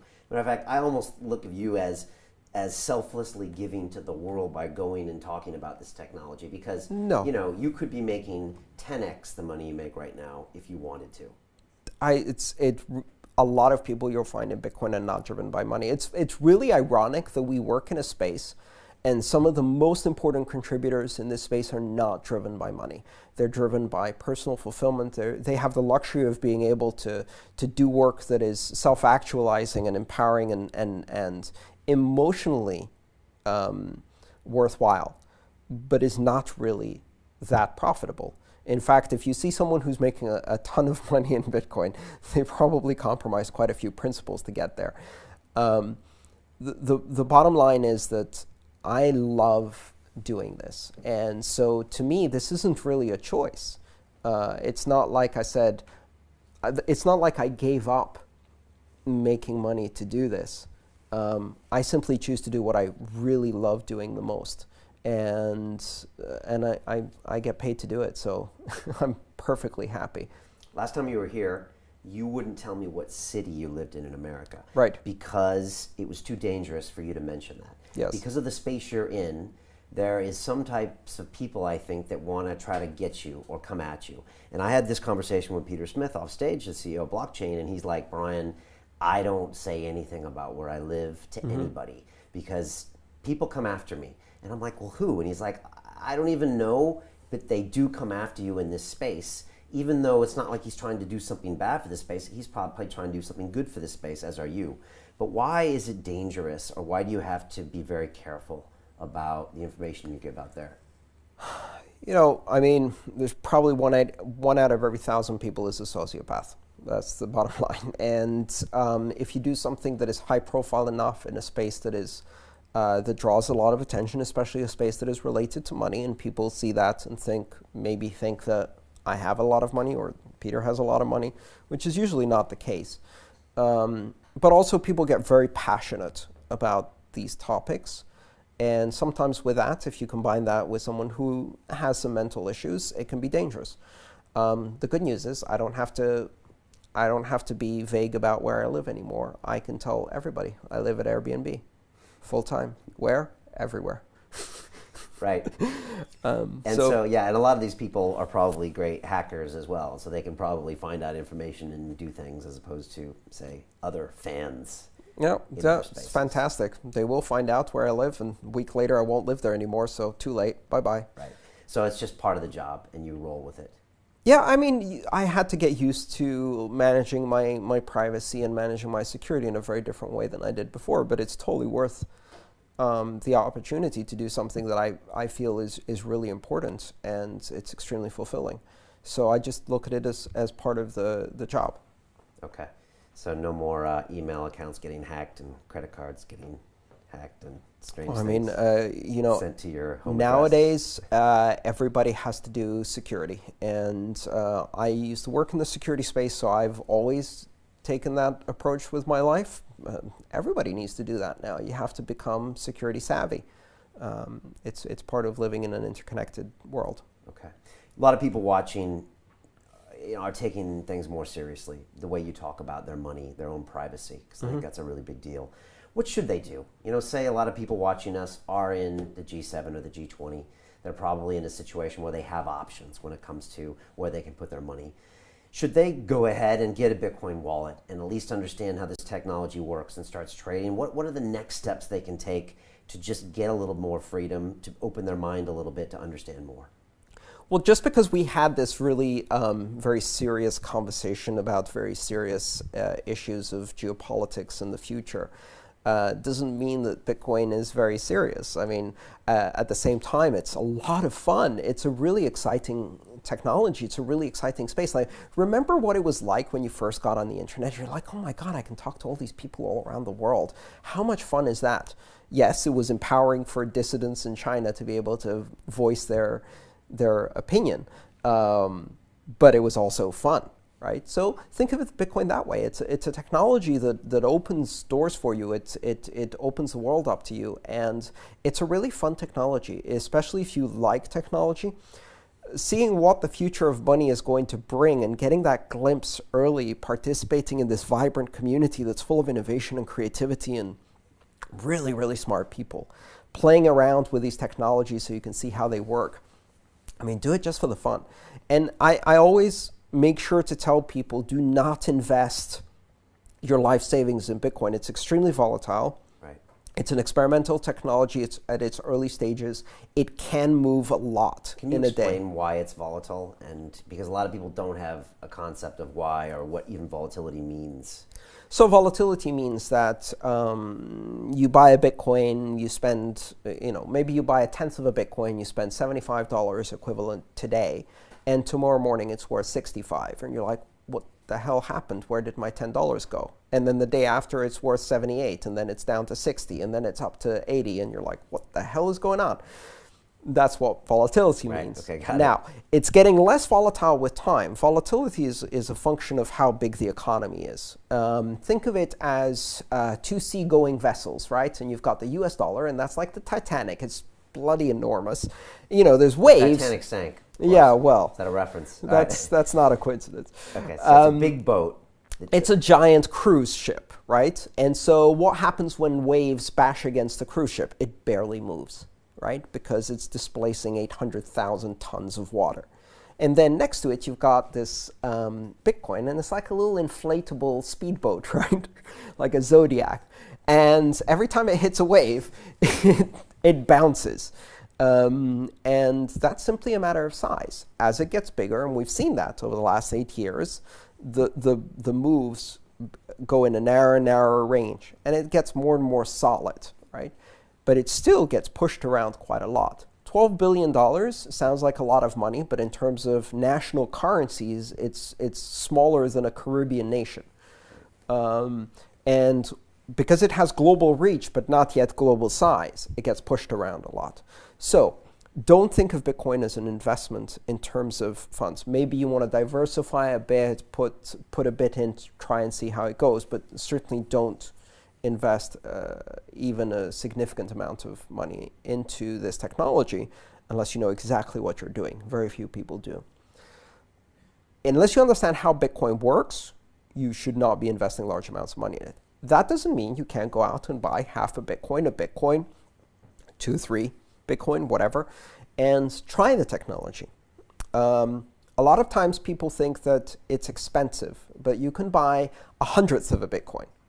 And then it's $7, right? And you can do that from a Bitcoin ATM, which is like a cash machine. You put maybe a £5 note into it, and it spits out Bitcoin onto your phone. Yeah, they got one at Old Street Station right here. There you go. Yeah. So you can experience the technology with very little risk. And these days, the iPhone now has an app where you can put a wallet on there. That didn't exist a couple of years ago. There's dozens of wallets. So you dozens go ahead of wallets. and carry that currency around on your phone and use it as you wish with people that will accept it. It's sometimes difficult to get in because people don't know how to navigate. Like if you want to get on the web, you have to download a browser. Which browser do you download? Most of them are good, right? As long as you don't download Internet Explorer, right, then you're okay. So your friends will advise you against that. So it's useful to have a friend. Most cities have a big Bitcoin community. So I would say, for example, if you have an iPhone, a really nice wallet to download is Bread Wallet, or you can try a wallet called Copay. If you have an Android, I would recommend a wallet called Mycelium, which means mushroom in Latin, or Copay, again, which is cross-platform and does multi-signature technology. These are wallets that are reliable, sturdy, well-built, and quite secure. I use all 3 of those myself. I'm not endorsing the specific product. I don't build it. I don't have any financial relationship with any of these companies. But maybe that saves someone from making a bad choice. You've got to realize that on the app stores, there are some rogue wallets that are lurking. So if you just search Bitcoin wallet, you might end up with something that's dangerous. If you try one of these choices, in fact, download several. If you pay Bitcoin to yourself, the system doesn't know the difference between me sending money to you and me sending money to my other wallet on the same phone. So you can have 2 or 3 wallets. You can put £5 in at the ATM, get some money, and then bounce it around and test all the wallets for yourself to see how they work. Right, and there's no transaction costs. There is a transaction cost, actually, and the transaction cost has been rising lately because of congestion on the network. It sort of sorts out which transactions people really want to do from junk transactions, if you like. Okay. The transaction cost is somewhere between 10 and 15 cents per transaction, regardless of the amount you're transmitting. Okay, and that's slowly going up because it's more congested. Yes, and as we find solutions to congestion problem or those get activated on the network, they're probably going to drop again. Okay. But they're dynamically calculated depending on how busy the network is. Okay. Tell me about you. What's your biggest challenge that's on your horizon, like for the next year? What's the kind of thing that's on your mind? Well, I mean, I think my biggest challenge is finding stability and centering myself and being productive, right? So I travel a lot. I don't have many of the kind of traditional forms of grounding. Like if I don't have a home. So I have to find my stability no matter where I am. I have to find somewhere to work out and get some fitness, get my blood pumping. I have to be able to focus on my work every day and not be distracted by Twitter and Reddit and 1,000 trolls screaming at me. I have to tune out the news. Never watch news or TV because mostly it's sensational, drivel, and depressing. And focus on the things that are important to me. And that's often difficult, right? And so I have, like everybody else, I have my coping strategies, and mine are a bit different than most people. If you have a safe space that you call your home, you go there. I don't have that, so I have to internalize that and take it with me. How did you make that decision to walk away from the home? One of our other guests that comes on, Steve Maxwell, he made that decision a few years ago, and now, like you, he carries on his back less than he weighs. Right. But that's a hard thing to walk away from. Yes. As a human, we're taught that the home is that place of safety where we Yes. where we relax. Again, it's an illusion. Creating safety through stuff is an illusion, and it's a very deliberately manufactured illusion to support a consumerist economy, but at the same time, it's a very powerful illusion that you become accustomed to, and you stop judging or challenging that assumption. I made this decision very simply. First I traveled 20 weeks a year, then I traveled 25, then 30, then 35, and at some point I realized that I arrive home, I unpack, I stock up the fridge, clean the house for 2 days, empty the fridge, repack, clean the house again, and leave. And it dawned on me, my home is a storage locker, a very expensive storage locker with an ensuite bathroom and kitchen, but what the hell am I doing? It's storing stuff that I never use. I never go on the road with my 2 suitcases and say, I wish I had that thing I left at home. Never. I never miss the stuff that I leave behind until eventually it's been sitting there for a year. I've been renting the space to hold it, and I don't need it. And then you go through this wrenching process of divesting yourself of these belongings, and you want to hold on. But then you logically think about it and say, well, when did I last use this? When did this last give me joy? Has more than a year. Gone. Go away. Go away. Go away. Go away. Until you're down to, what do I actually need? And it's so liberating. And it's also so refreshing. It changes your perspective on life. I know exactly how many pairs of socks I have. Most people have no idea. I know exactly how many shirts I have. Why? Because I only have 6. Simple as that. If I want to buy a pair of socks, I throw away a pair of socks. If I want to buy a t-shirt, I throw away a t-shirt. Why? Because I'm at my weight limit. There's no room in the suitcase. That's it. My life is a first in, first out queue, right? New thing comes in, oldest thing goes out. And that keeps you extremely centered. And so it's liberating. It's so liberating not having things somewhere else that are in storage. And switching life from ownership of stuff to experience and human relationships. And you don't need the stuff. It isn't secure. In fact, it anchors you and makes you more vulnerable to a crisis. It makes you more vulnerable. I have much more freedom and much more security now because I can get up and leave anytime I want, and everything I need I have with me. The things you own end up owning you.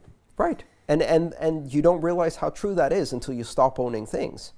And then you feel this weight lifted from you. And it's just so much fun.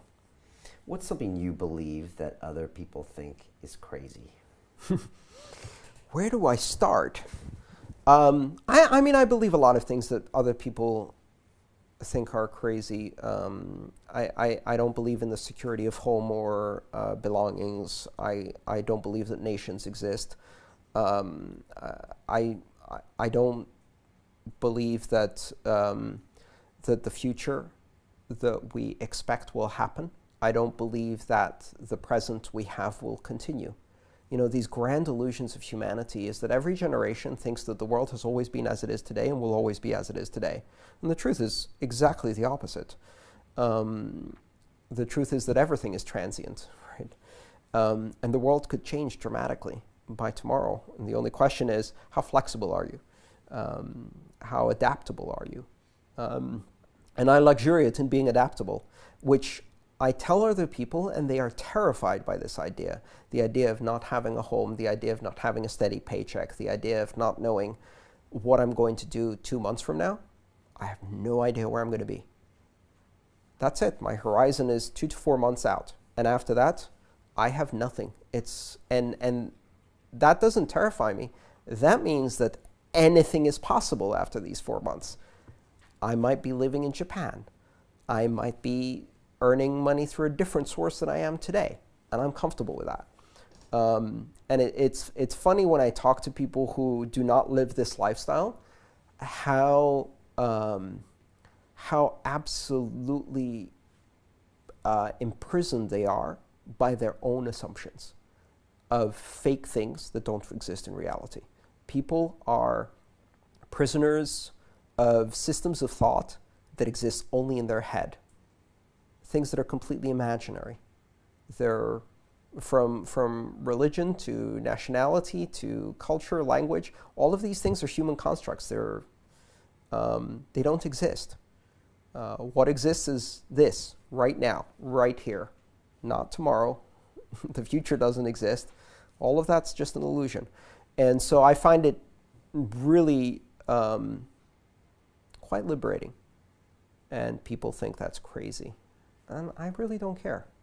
I've stopped a long time ago worrying about whether other people think I'm crazy. There's plenty of people who don't think I'm crazy. Plenty of people who agree with me and find power in what I have to say.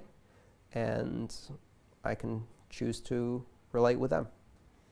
I was in San Francisco last year, and I went out to see Alcatraz, the famous prison. It was out on the rock, and you take the boat out there, and you go in, you see these cells and solitary confinement. And I came back in, and a friend of mine was there, and I was like, yeah, I went to Alcatraz, I saw the prison. And he was like, how many of us are in prisons of our own mind?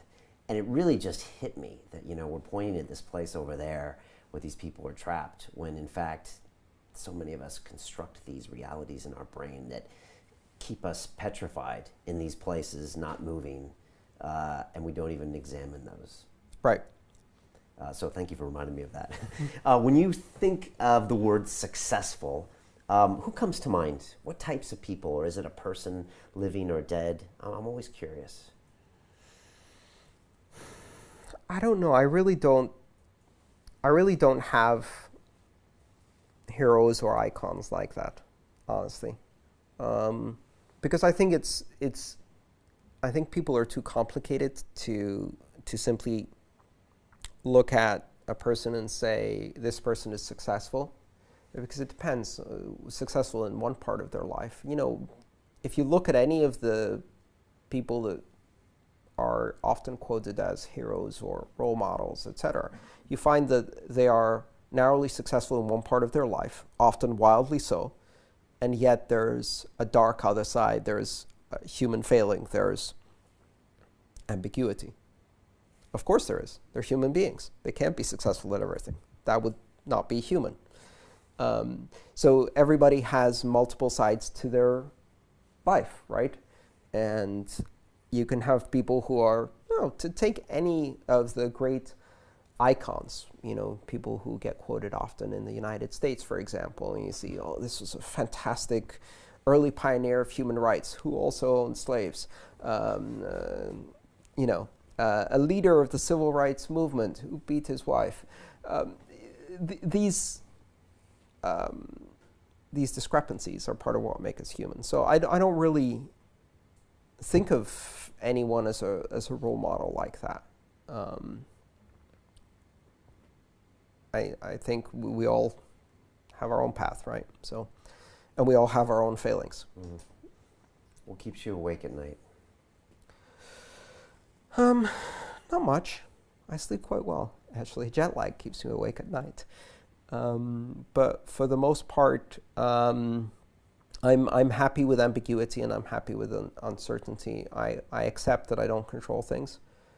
And sometimes I get upset when I get personally attacked online, and the solution to that is to stay offline. But other than that, I sleep quite well, Brian. I think the last time you were here, you said that one of the big things that you overcame years ago was just getting out there and speaking up and putting your opinions out there, or maybe it was even writing, maybe your first book or something like that. And once you got through that, you found, big changes in your game. Is that true? Yes, I mean, look, like everybody else, I deal with self-doubt. I deal with second-guessing my choices, my decisions, and I just decided to write a new book 2 months ago and pitched it to a publisher, not knowing if it would be successful. And they said yes. I just published that book. I had no idea if it would be well received or not, and that creates a sense of vulnerability, right? The more you try to do, the more vulnerable you become, and that creates self-doubt and all of those feelings. But you can't have success, you can't have experience without trying things. And so the problem there is not that you tried something, the problem is that you allow self-doubt to kind of stop you from trying new things. And so I feel self-doubt, I feel vulnerable, and I take a deep breath and try to move forward and make another decision and do something else and try something else. And some of those fail terribly, and some of them succeed, and I keep moving forward. But that's part of trying things. I think dealing with like people saying bad things about you online, I find it's great to just have like a one layer of human buffer in there. So like you can say I never look at my critics online, but I think that's probably not the way to be. But to actually read them yourself is probably also not the way to be. So it's nice to have just someone there, and you can just be like, what's the general tone of going on? They'll be like, well, most people are saying this and a few people are saying this. And you're like, okay, that's feedback. And then you can choose to change or guide your message as you wish. Right. But you don't have to let that one person with the bogus YouTube account say that one thing that might have an effect on you because you're But human. you can't help it, right? Yeah. And the problem is, I think most people who don't deal with that on the scale that we do don't realize how demoralizing it can be. Your brain can't tell the difference between percentages, right? So most people, once they get called an idiot or are offended horribly or attacked in a very personal manner by 10 people, they crumble emotionally. Now imagine if you're attacked by 100 people a day, every day. And we experience that at the scale of interaction we do with YouTube, Reddit, Twitter, social media. Most people have no idea what it's like to get attacked in a very personal way, in a very focused way, by 100 complete strangers every single day. And if you just let that in, it will put you on your knees. Yeah. When you see something like Venezuela, because I was thinking about what keeps you up at night, and you're seeing people there that are starving, they can't get these basic goods, and it's not because they don't exist, it's because it's in this crazy system of mismanagement where the government's put these controls here, they've overspent their oil wealth, and it technically is an abundant nation on the surface. Does that upset you? Where you're like, wait a second, we don't have a system of currency involved where people can make other decisions and find ways around a government that keeps them from doing that? It used to upset me, and at times it does upset me. Looking at the state of the world and recognizing that the world is completely fucked up can be upsetting. But then at the same time, I don't control things, and dwelling on things I don't control and the fact that the world at times seems like a horrible place, in a way, part of that is confirmation bias. It's the fact that we only pay attention to the things that are going horribly wrong because they grab our attention, rather than the hundreds of thousands of good stories every day about real people getting better off in their lives and the world progressing in ways that are unnoticed. But equally powerful. I don't control these things, so I try not to dwell on them. At times I do, and it's upsetting. But I think one of the things to remember is not to fall prey to the all too common human illusion of uniqueness, of special circumstances, of privilege, and say, what separates me from a person in Venezuela who is starving? Am I morally superior? Have I made better choices? Am I a better person because I'm not in those circumstances? And remind myself that no, but for a few chance circumstances, I could be there. I could be suffering in exactly the same way. We all could. This could happen here. This could happen in any country. It can happen to any person.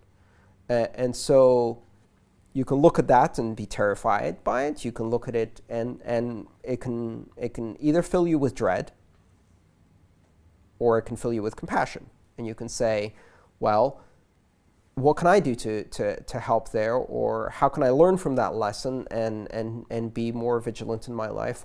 Or at least acknowledge how fortunate I am and say, great, I'm so grateful. I'm so lucky to be able to live the life I do. Because most of the time, we're sitting in there in traffic, banging on the steering wheel, going, oh, my life sucks right now. I'm 10 minutes late. I haven't had my cup of coffee, whatever. It's like, your life does not suck. Andreas, I always ask everyone a couple questions at the end. And I'm going to ask you again, since I hit you with these last June as well. But things change. If you could make that phone call to the 20-year-old Andreas and give that young man a bit of advice, what would you tell him? It's going to be awesome. I mean, I feel so lucky right now. I have no idea what I could possibly tell my 20-year-old self to persuade them that what I'm experiencing right now could actually happen. Because honestly, as a 20-year-old, I wouldn't believe it.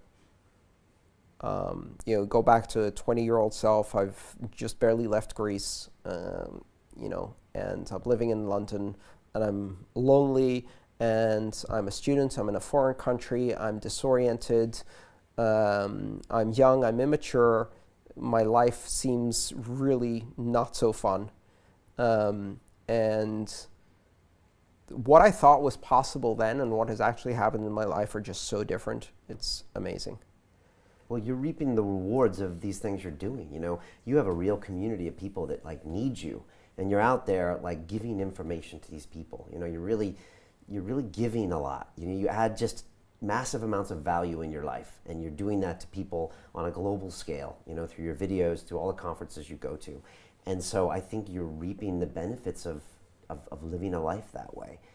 I feel as if I'm in a giant pinball machine and I've bounced from pin to pin, or I'm going down a whitewater river on a raft. And so at some point you have to make a distinction between, is it because I was paddling hard, or did I just happen to hit that wave? And truly I believe that most of what happens in our life is more about where the river wanted us to go, where random chance and chaos send us, than how hard we're paddling towards that distant goal, right? And that doesn't mean that you just lie down, give up, and stop paddling. You still have input into this process. But if you actually do hit that goal, don't make the mistake of thinking that you're the one who led you there, right? Because we're all one chance encounter from going in a completely different direction. So, sometimes you just see where things are going to take you. I don't think where I am today is about the choices I made. Certainly not entirely about the choices I made. Yeah, that's a good way of looking at it. Best advice you've ever received?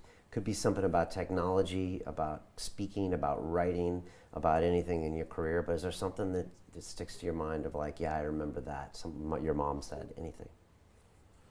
I think probably a lot of the business experience and knowledge I have had, which is very much driven by an American mentality to doing business, is that that failing is okay, and that if you learn something from failing and fail quickly and fail in a way that doesn't damage your chances of succeeding forever, then you just start again and try again. And I have failed so much in my life. And some of those times I learned something. And then I failed a bit less hard the next time, or in a different way, or hopefully not in exactly the same way again, although that has happened too. And not being afraid of failure, right? Because that's what most people are afraid of. And so they're so afraid of failure that I too was so afraid of failure that I didn't take any chances. The older I get, the less afraid of failure I am, the more willing I am to take chances, the more willing I am to be vulnerable, to deal with uncertainty, to deal with risk, and to do things that seem crazy at first or out of character, and to really just step out for just a second and do something that I wouldn't otherwise do. That has served me very, very well. So I wish I could go back to my younger self and say something that could persuade me to be less timid then, right? To be willing to take chances, to be more vulnerable. Yeah, me too. I'm getting better at it. I'm taking more risk as I get older. Yeah, it's almost the opposite. Yeah, and the other thing that I've been, quite fortunate is gradually learning to not give a damn what other people think about me. As much as that's humanly possible. Of course, it's not always possible. But really not caring about what anybody else thinks about me. Last part of that question, to that 20-year-old that's watching us from Venezuela or Zimbabwe or China or Buenos Aires, where you just came from, probably similar to the 20-year-old Andreas that was here in London, not sure what to do, want to grow up someday and have an impact on the world like you are. What advice do you give to them? What are some of the things that they should look on their horizon, or things they can do, or things to avoid? Well, I mean, if I wanted to be honest, I think the most important thing you can do for your success, if you're in one of those situations, is try to be born as a white, upper middle class, educated background. If you can hit that jackpot, because it's really kind of hypocritical to go and say to someone who's born in Venezuela, who's born in a rural area in China, who's born in sub-Saharan Africa, and say, try hard, start your own business, and you can achieve this success. That's bullshit. I was born into a comfortable middle-class family with 2 educated parents, and I'm a white male. It's like I already had the trifecta of lottery winnings at birth. I was born to a relatively prosperous country. I was born with dual citizenship. I had lots of options. I don't really have any advice, because everybody faces completely different starting circumstances, and I don't believe the world is a fair place, or that you become whatever you choose or want to be, or that it's a level playing field. I think far more of our life is determined by chance, by circumstance. Now, having said that, I think transcending the limitations of your beginning and saying, a lot of the things that you take for granted aren't true, aren't real, don't even exist. They're completely imaginary structures. And taking a step back and saying the world isn't as you may think it is. The world is far more complex and far more nuanced, and a lot of the things that we assume and take for granted are completely fictitious constructs. I don't know if that's helpful, though, because that's a perspective that's grown from privilege too. Yeah, but it is a good perspective to check your assumptions you're making and check your reality. And while saying that, I'm sure I have a lot of unchecked assumptions as well. Yeah. I hope somebody else points them out to me. That Airbnb is the savior. Andreas, it's always a privilege to have you on here. We booked this, I think, 4 or 5 months ago, and I've been pumped ever since then. Rarely does a single person get associated with a technology. And I know you don't want to be that guy, but you are, in my opinion. And sometimes it takes that person, that human factor, to actually elevate and make us pay attention to that technology. And whether you like it or not, you are that guy. So I might call you the king of Bitcoin, but you're the guy that immediately I talk about when I hear that word Bitcoin. I'm like, you have to get to know this guy. Because once you listen to this guy, you'll want to know more about it, you'll be excited about it, you'll learn more, and by doing so, you'll learn a lot more about yourself, and it goes around and around. And so I always love having you on here. And what I like about when you come to London Real, the same as last time, we also get a little bit deeper inside of you, and you allow us in. So thank you very much for that. No, thank you. Yeah, I just think what you're doing is really important, and I think you play it down quite a lot. But I think you're really doing a generous humanitarian effort by going around and speaking about this thing you're super passionate about, when I know for very good reason you could be doing a million other things. So it's very selfless, and I appreciate it, and I acknowledge you for doing that stuff. Well, thank you for saying that. I don't think it's selfless, and I would say I'm not the king of Bitcoin, I'm the court jester. I write the limericks and the songs that memorialize the great work that other people are doing and explain it to everyone. So I'm happy to do that, and it's a very, very rewarding thing, as long as I remember that it's not about me and it's all about Bitcoin, which is a really important technology for the world. Yeah, and I think that's why, you know, you seem very centered, and you seem like you're doing things from the heart, because things are kind of flowing through you and you're not making it about you. Although I love watching all of your talks, I love watching your videos, and like that time when you're talking about jazz versus punk rock, when you get on the stage, it's exciting to hear you talk about Bitcoin. And let's be honest, most talks about fintech can put you to sleep. Which is a shame, because it's fascinating stuff, it's revolutionary, it really affects our lives, but it's nice to have a guy like you out there that brings it to life. So it's great stuff. The new book is The Internet of Money, Volume 1.